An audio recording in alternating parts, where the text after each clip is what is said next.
Hi and welcome to another episode of The Bottom Line. We are chiming in with the second episode of the coverage of CES. Good 3 weeks after CES is over.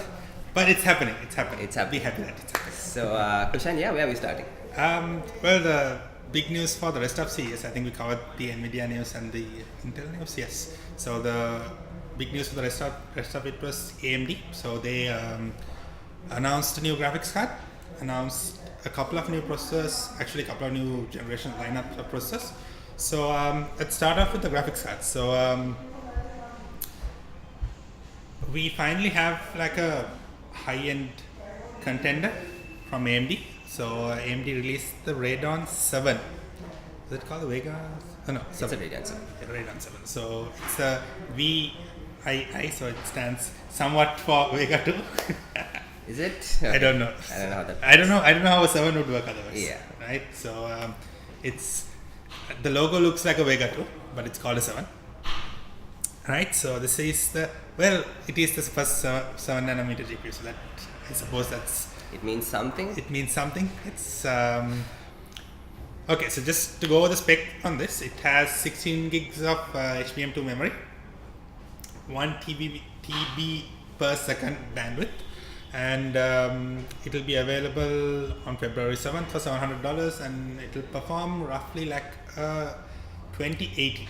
Yes. So, few reasons why we personally feel like this GPU is a little disappointing is in that it's competitive. I feel for the sake of being competitive. So it's a GPU now. Obviously, AMD's previous GPU was the Vega 64. That was the highest end one they had, and that was on par with the 1080. Never a great buy even before it went out of stock because the power draw was so high. It was never available. Yeah. But even if it was, like, we would have recommended a 1080 because it's significantly less power draw. The Vega 56 was more value for money, we felt.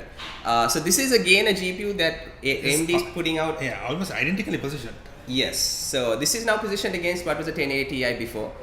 So for AMD, never before seen performance. For the rest of us, we've seen it for about 2 years. So nothing really to get excited about. So we generally expect AMD to put out a card that matches Nvidia's card at a lower price point. But as you can see, $700 is the MSRP of a 2080 with minus the ray tracing cores and all that stuff, which may not be useful, but you're still getting it. So AMD is not really at the moment, as far as we know, not bringing anything new to the table. Yeah, it's supposed to be a good workstation card. I mean, it has like super high memory bandwidth. Yeah, it has like 16 gigs of VRAM. Yes, so maybe, that is true.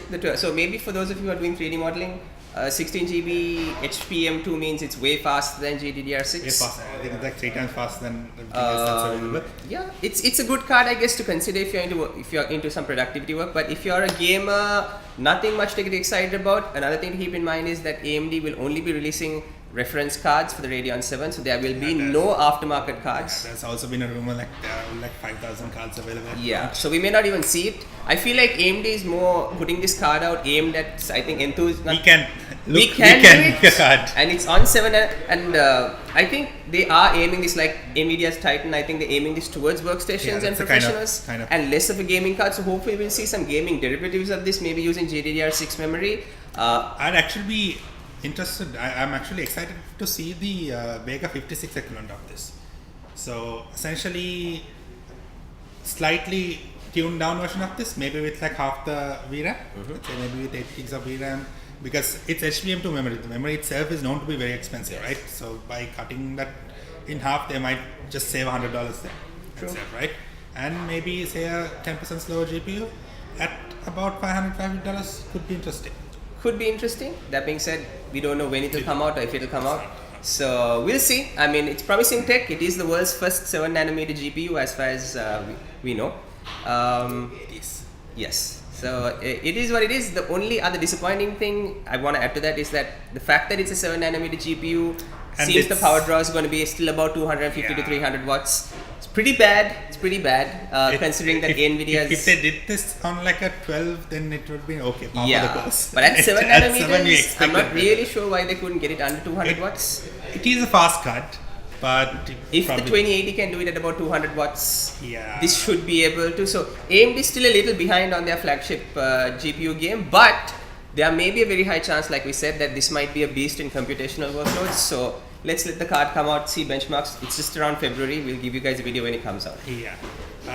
What AMD does not suck at making processors, right? Yes, they are killing it. Yes. So they released a couple of, actually they released one lineup of processors, and the more interesting one was that they announced, not an announcement, full-on announcement. They like teased that the third gen Ryzen's coming up, which is what we expected. Now, keep in mind, we were expecting a full-on release or at least announcement. So it wasn't. That way, it was a little disappointing again. Yeah. But at the same time, the CEO did showcase the new technology, did showcase a new processor and some benchmarks, which we'll get to shortly. Yeah. And it was exciting, and in theory, it could promise what we were promising, but just a little later on. Yeah, maybe exactly. around 3-4 months later. In that video, if you watched our video about the 3000 series launch, we were thinking this is a bit too early. Yes. Right. So AMD usually releases closer to Computex, so that by Computex you have like the full lineup of motherboards and everything. I think they released the last two generations like in April. Right? Okay. March, April. So we have hope. So what it is right now is, they first announced their third gen mobile processors. I think that's where we start. That was an official announcement. We knew it was coming. It's a refresh of their second gen mobile processors. So they've copied Intel's naming scheme again, gone for the 3750H and stuff like that. So again, processors are great. Keep at it. Keep at it, AMD. Do whatever you're doing. So they're good in that they have high boost clocks. They're fairly power efficient. They come with Vega integrated GPUs. When I say Vega, I meant like similar to the 2200G, 2400G. So they give you 1030 to 1050 levels of performance with onboard GPU, which is pretty good. A little disappointing in that the fastest chip only carries 4 cores and 8 threads, and they haven't been able to bring the 6 core part. That would have been nice to see that compete with Intel, but it's not. But if you're looking at a quad-core, I'm thinking we might see with the new process coming out, we might see a 6-core part, maybe. So these again aren't based on third gen Ryzen, even though the name is third gen. It's still based on their second gen Ryzen architecture. Names are confusing. This is like the whole. It's what they do. But it is what it is. They did announce it, so there's a full lineup. We'll leave a link for you, and you can check it out. And maybe we'll see it in new laptops this year. We never really got to see any AMD high-end laptops at least. The entry-level ones available. Yeah, and we didn't really feel it was worth stocking at their price points, but maybe next year we'll change that. We did see some interesting laptops from Asus, for example, like with their new FX504 120Hz screen, AMD RX 560 GPU, and so we'll have a full-on laptop roundup. Ryzen 7 processor. We'll see. Maybe we'll try to bring those down soon. Yeah. So the interesting part about this is they actually had a benchmark for the engineering sample. Right, so it's a 8-core 16-thread. We're talking about the third gen Ryzen, right? Context. So context. Right. So this processor, this engineering sample that they showcased, it's supposed to stock for stock match a 9900K. So that's good news in that you know that the 9900K was significantly faster than a 2700X, but it also was close to double the price. So can't really say value for money. Exactly. So if AMD is able to, with their 2700X replacement, able to match a 9900K, even if it's a little bit more expensive, it'll probably will be. It'll probably be a little bit more expensive, but you never know with AMD. And this is a new architecture. They have been working on 7 nanometer for closing in on 6 months, 12 months now.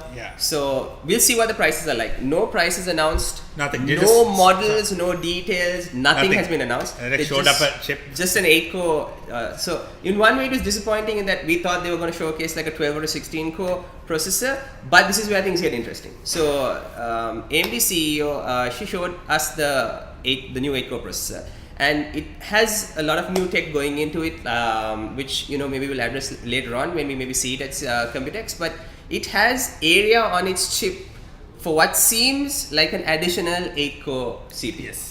Module. So essentially, the CPU, it's got an 8-core module. It's got an interconnected chip there, and it has a blank space. It has a blank space, which clearly, put up a picture. Yeah, you will put up a picture. So generally when you try to manufacture CPUs, it's always symmetrical because it's more cost effective, and there's a very clear asymmetric gap there on the module. And yes, so that's going to be interesting. So I'm almost 100% certain that means that this processor is going to come with 16, because what she showed was the 8-core.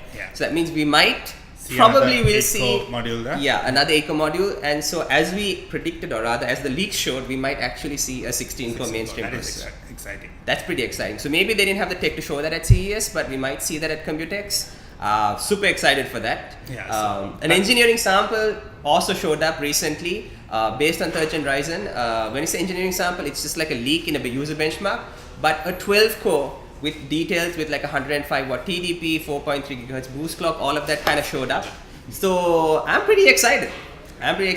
So platform wise, essentially these will go into the same platform. Yes. As, like say if you had like a first generation Ryzen Motherboard, like a B350, Expert you 370. should still be able to plug the new processor in and get most of the functionality. There was a little bit of I think a few people upset saying that they are not going to get the latest features. AMD never promised anyone that you get all the features.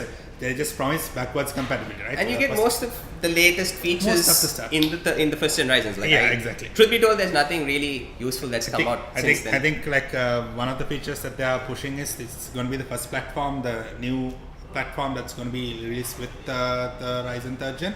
It's going to have PCI Express 4. Completely useless. Yes, completely. So it's there, but it's completely useless. So for those of you who have a first gen board, I would hold on to it. I would just do a BIOS update and upgrade to the new processor. I'm planning to get one of those. Yeah, great value for money. Rumored 6-core 12-thread cheap processor. So the other great thing about this is that AMD CEO, when asked if there were if the new 3rd gen Ryzen CPUs were going to have more than 8 cores, she, jeeringly, actually not jeeringly, I mean, I would say she like coyly laughed, saying that AMD generally tend to have a core count advantage against their competition, and she left it at that when she was asked about it. So that's practically her confirming that we've got at least 12 core, at least more than 8 probably 16 coming up in Computex. So that's exciting, and I'm psyched. I never really expected new processors in January. That was always a pipe dream, but January is too early. It was too early, but it's announced, and they also have the same tech going into.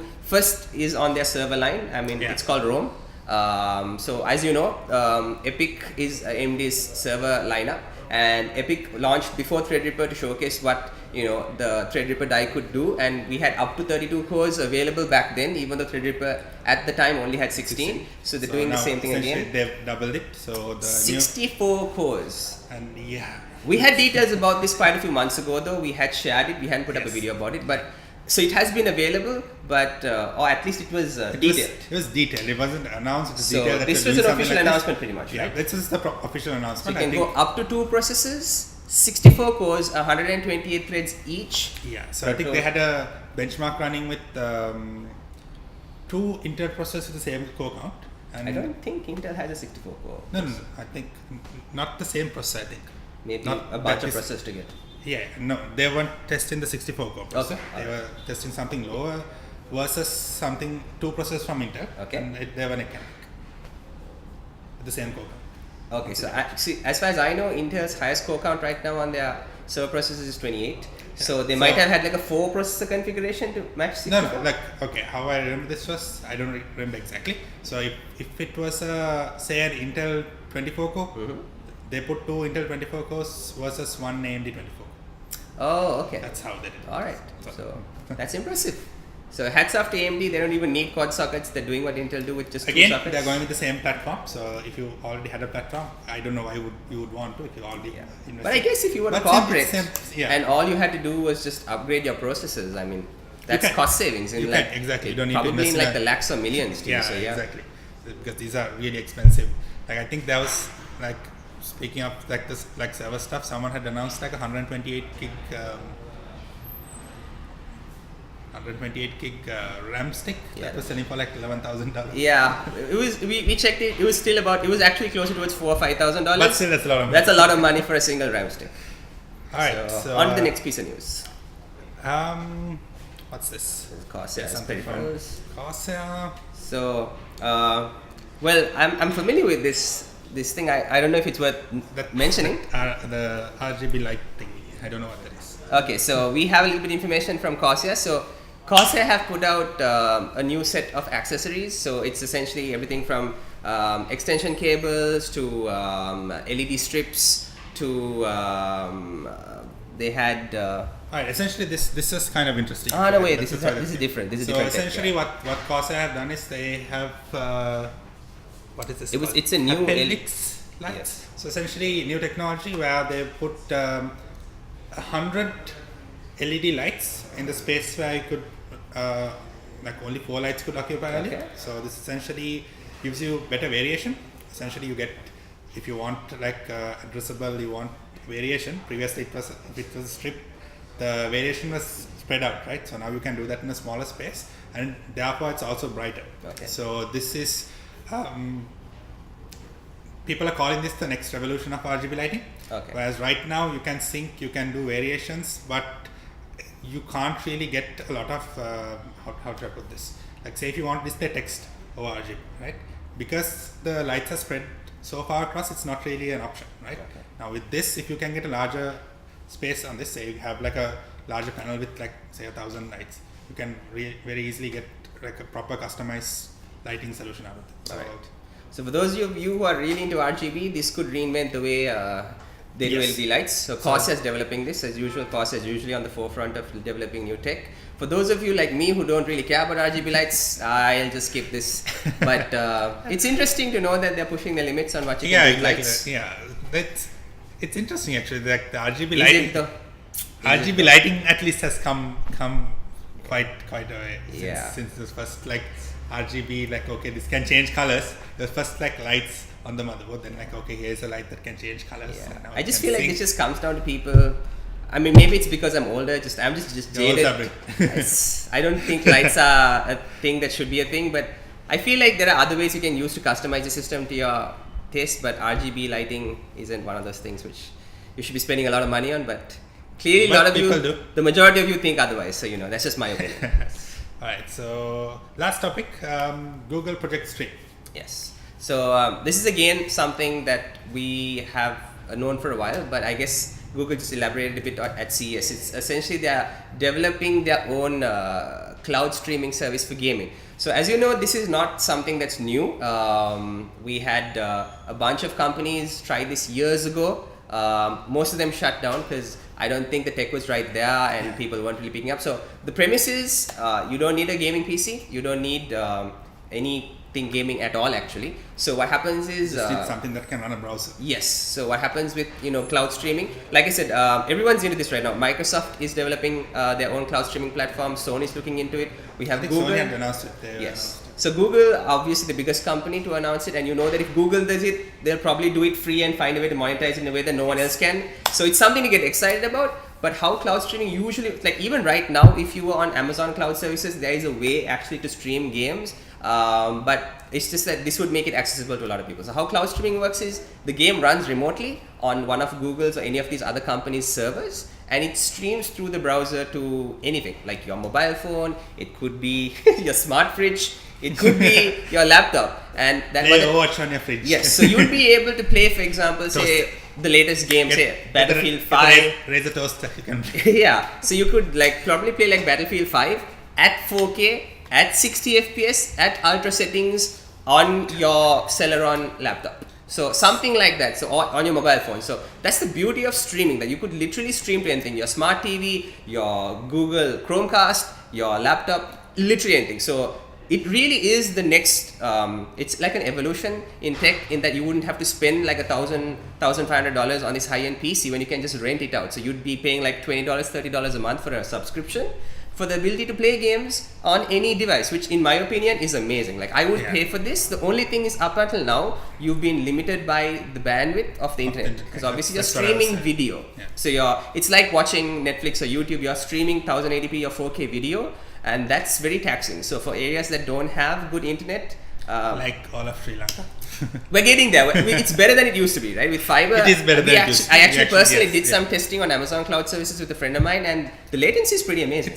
It's pretty amazing. I won't lie. It's very responsive. So we're getting there. So for countries, if you're in like the US, Europe, or like some of like Korea, like with like crazy high fast speed internet, I have been told that when you stream this game right now, you practically can't tell the difference between whether you're running it on your PC or you're streaming it. So that's amazing. So we're already there. For the rest of us, if your net's not up to snuff, there is a little bit of delay, and you only truly notice this delay in like multiplayer games. Like for example, I was playing Overwatch. It was a little choppy, wasn't as good as playing locally. But if you played a single player game, that's what I was thinking. This couldn't might notice be any great for like a difference. single player. Because single player games, like say if you were to purchase like a genuine license also, right? It's still $60. It's expensive, and you just still get a single player experience, right? So if you can put that into something like this. True. So what other companies like Microsoft are trying to do is they're trying to stream their entire game library, like the Xbox library, to you on their cloud streamings, which is pretty amazing. In that Microsoft have one massive advantage, that they own Windows. So all of you run on Windows, the majority of you. So what in the future I feel Microsoft want you to be able to do is you should be able to just log on to the Xbox store, whatever this streaming store is, and with whatever device you're on, along with Windows, you'll be able to stream literally any Microsoft game for a subscription, which is pretty amazing, right? And Sony would do that for their platform. Google's going to do it for their platform, and I'm pretty sure a bunch of other competitors are going to jump on later on when the tech is up there. The cool thing about it is that Google already has Assassin's Creed Odyssey for free that you can try out right now. We'll leave a link below, and you can actually check out. And I think it's running at full HD, 60 FPS, ultra settings, and yeah, and you can literally play it right now on any browser for free. And we played it, and it's amazing. It's if you've got, I think, fiber, like we tested it on fiber, it's as good as running it locally. Like I could barely notice the difference. I need to try this. You need to try this out. So this is the future, guys. I have been touting this for a long time. A lot of people think that no, it's always. You heard it here. You don't need to buy a PC anymore. Yeah, I mean we sell gaming PCs, but I feel like if streaming's a thing and you don't have to blow a lot of unnecessary money on like a PC that whether you like it or not, it's going to get outdated in about 3 or 4 years, and you have this service that you just pay only $20 or $30, or less maybe when it becomes. Maybe. And you get to literally have like a $2,000, $3,000 PC equivalent. That's bringing gaming to the masses, and being able to play this on a smart TV or your phone is going to change the game. Like, so you heard it from me. In 2020 to 2025, a lot of you are going to be PCs. Yeah, you're not going to buy gaming PCs. Like I'm not going to buy a gaming PC. Like after that, I just pay someone to rent a PC. It's just simple. So it'll be interesting. I'm super interesting. We'll see how this. So we have a couple more videos coming up with regard to Computex. We still need to do a laptop roundup because there's a ton of laptops. Yes, so we're working on that. We'll get that out as soon as possible. And also we're looking at monitors. There's like a lot of monitors that were released. Yes. And a few interesting ones also that we really want to talk about. So we'll have a couple of roundups. So make sure you subscribe. And if you notice boxes behind us, they have these weird colored tags. So all of these have tags on them. Conquer Colombo 2019, organized by the Rotary Club of Achievers Business School, I think. Yes, it's happening this weekend. What's the date today? 25th, 27th, I think. Alright, so Redline Technologies will be a challenge partner, so there will be something interesting happening here. So go check out Conquer Colombo.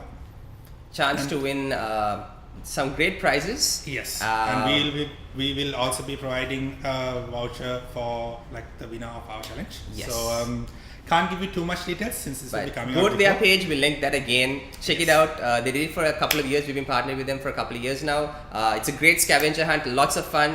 Get together with your friends and go check it out. If you watch our video, then you have an added huge advantage. Just pause and then zoom in and then do your research. And then you might be able get a pretty nice prize. Yes, you might be able to figure out what's going on here, right? All right, so that's about it for today. Yes, and we'll catch you on the next video. Peace.